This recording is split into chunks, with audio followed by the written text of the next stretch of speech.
God bluntly states in Hosea 4:6, my people are destroyed for lack of God.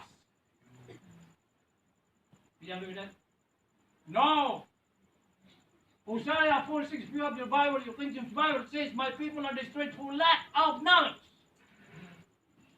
Unfortunately, for those you who do not like books, God has recommended to get the education from His book, the Bible.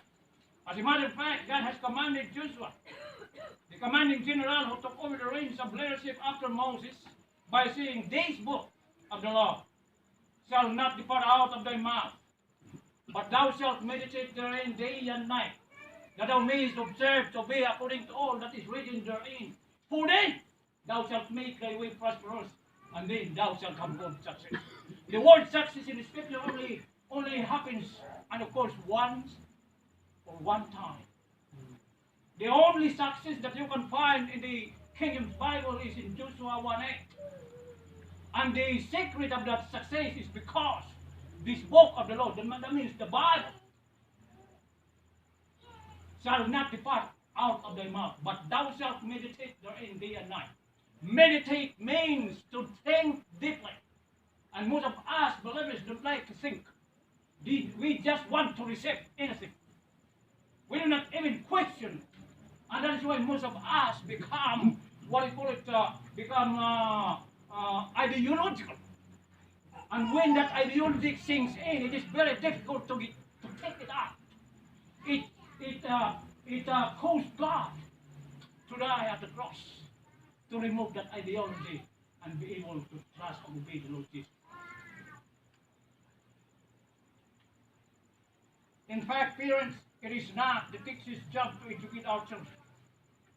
It is our job as parents to teach our children with godly education. The teacher's job is to help us deliver godly education to our children. So says the Lord God through Moses, and thou shalt love the Lord thy God with all thy heart, and with all thy soul, and with all thy might.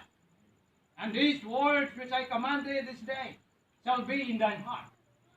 And thou shalt notice, thou shalt teach. The word teach is in the scripture.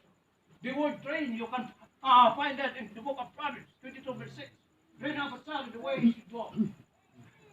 Teach, train, nurture. In the book of Ephesians you can find. These are education words.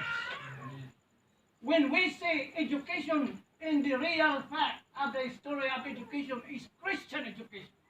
There is no such thing other education when it is mentioned in the original language of that word. That is why tonight I introduced the word education without any description, without any word before it. Because to me education is biblical education.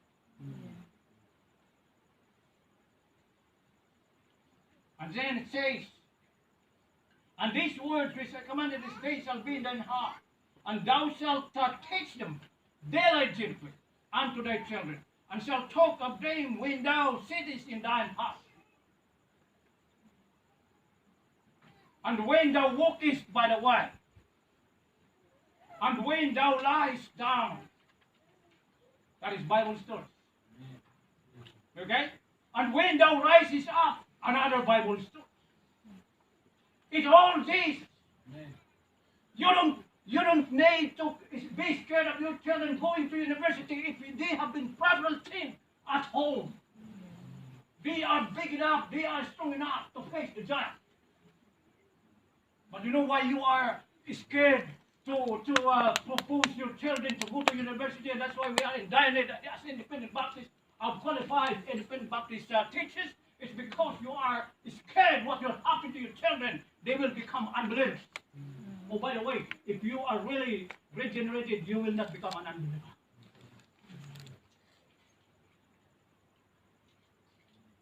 And thou shalt bind them for a sign upon thine hand, and this shall be as frontlet between thine eyes. And thou shalt write them upon the posts of thy house and on thy gates. That is the words that are on the wall. The verses, what do you call it, the Bible verses that they have learned in school or even in your Bible studies at home. You should have, devotion. And I will end up with this statement from one educator, a famous educator who wrote the dictionary of 1828. You know who he is?